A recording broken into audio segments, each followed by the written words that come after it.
한 편의 영화가 1,500만 명의 마음을 움직였습니다. 그리고 그 영화 뒤에는 500년 전에 실제로 있었던 아주 비극적인 이야기가 숨어 있죠. 오늘은 영화가 보여준 감동, 그 너머에 있는 진짜 역사는 과연 어떤 모습이었을지 한번 깊숙이 들여다보겠습니다. 와, 이 숫자 좀 보세요. 1,500만, 2021만 830명. 가상의 영화 왕과 함께 산 남자가 바로 이 어마어마한 관객 수를 기록하면서 한국 영화의 역사를 다시 썼다고 해도 과언이 아니죠. 영화를 보신 분들이라면 이 대사 아마 잊지 못하실 겁니다. 나는 이제 어디로 갑니까? 이 한마디가 수백 년 동안 묻혀있던 그 깊은 슬픔과 비극에 우리 모두를 순식간에 빠져들게 만들었죠. 네, 영화는 정말 대단했습니다. 하지만 영화적인 상상력이라는 껍질을 한꺼풀 벗겨내면 과연 어떤 진짜 역사가 우리를 기다리고 있을까요? 자, 지금부터 그 진실을 한번 따라가 보시죠. 이 이야기의 첫 번째 주인공, 바로 단종입니다. 태어날 때부터 그 누구보다 강력하고 완벽한 정통성을 가진 그야말로 왕이 될 운명을 타고난 소년이었어요. 하지만 이 완벽한 혈통이 오히려 독이 됐을까요? 그를 지켜줘야 할 사람들이 너무 빨리 곁을 떠나버립니다. 어머니는 낳자마자 돌아가셨고 할아버지 세종대왕, 아버지 문종까지 연이어 세상을 떠나면서 결국 11살의 어린 나이에 아무런 보호막 없이 왕자의 홀로 남겨지게 된 거죠. 바로 이 권력의 공백, 이걸 그의 야심만만한 숙부, 수양대군이 놓칠 리가 없었죠. 피비린내 나는 쿠데타, 바로 계유정난을 일으켜서 폭력적으로 권력을 빼앗아버립니다. 왕이 된 세조에게 단종의 존재는 그야말로 눈엣가시였습니다. 살아있는 것만으로도 자신의 정통성을 위협하니까요. 그래서 왕의 자리에서 끌어내린 것도 모자라 노산군이라는 이름으로 강등시켜서 아주 멀고 외딴 산골, 영월로 유배를 보내버립니다. 이건 역사에서 아예 지워버리려는 시도였던 거죠. 그리고 바로 이곳 영월에서 이야기의 또 다른 주인공이 등장합니다. 유배된 왕을 감시하는 임무를 맡았던 지방관리, 바로 엄흥도입니다. 근데 여기서부터가 정말 흥미로운 지점이에요. 영화에서는 두 사람의 관계가 굉장히 중요하게 그려지잖아요. 그런데 실제 역사 기록에는 엄흥도라는 인물에 대한 이야기가 거의 남아있지 않습니다. 정말 단편적인 사실 몇 개뿐이에요. 바로 이 텅 빈 공간이 영화를 만드는 사람들에게는 엄청난 상상력을 발휘할 수 있는 기회가 된 거죠. 우리가 알고 있는 두 사람의 관계에 대한 세세한 이야기들은요, 사실 대부분 그의 후손들이 남긴 기록에서 나온 겁니다. 유배지에서 들려오는 어린 왕의 울음소리를 듣고 차마 외면하지 못해서 매일같이 찾아갔다는 그런 슬픔 속에서 싹튼 유대에 대한 이야기들이죠.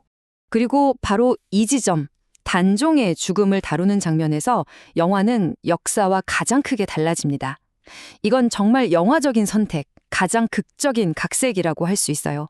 영화 제작진이 참고한 건 바로 연료실 기술이라는 역사책의 한 구절이었습니다. 아주 구체적이고 또 잔혹하게 묘사되어 있죠. 한 하인이 활줄로 단종을 살해했다는 기록이요. 바로 이겁니다. 이게 바로 이 영화의 신의 한 수였어요. 역사 속에서는 단종을 죽인 인물과 그의 시신을 수습한 인물이 다른 사람이었거든요. 그런데 영화는 이 두 인물을 엄흥도라는 단 한 명의 캐릭터로 합쳐버립니다. 자신이 지켜야 할 왕을 자기 손으로 죽여야만 하는 정말 잊을 수 없는 비극적인 딜레마를 만들어낸 거죠. 실제 역사에서 단종의 마지막은 훨씬 더 비참했습니다. 공식 기록에는 예를 갖춰 장사를 지냈다고 되어 있지만 후대의 기록들을 보면 시신이 그냥 강물에 던져졌다고도 하고 숲에 버려졌다고도 해요. 바로 그때 왕명을 어기면 삼족이 멸할 수 있는 위험을 무릅쓰고 엄흥도가 그 시신을 몰래 수습해서 장례를 치러준 겁니다. 하지만 이들의 명예가 회복되기까지는 정말 긴 시간이 필요했습니다. 단종이 다시 왕으로 인정받기까지 241년이 걸렸고요. 엄흥도의 충심이 공식적으로 인정받기까지는 그보다 더 오랜 세월이 흘러야 했어요. 정의는 너무나 더디게 찾아온 거죠. 도대체 무엇이 그를 그렇게 행동하게 만들었을까요?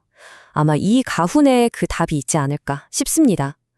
의로운 일을 하고 화를 당하는 것은 내가 달게 여기는 바이지 두려워하는 바가 아니다. 정말 그의 놀라운 용기를 고스란히 보여주는 말이죠. 그렇다면 권력을 빼앗은 사람들은 어떻게 됐을까요? 역사와 전설에 따르면요, 그들의 마지막이 결코 행복하지만은 않았던 것 같습니다. 세조는 평생 악몽과 피부병에 시달렸다고 하고 그의 아들 예종도 단종처럼 어린 나이에 세상을 떠났죠.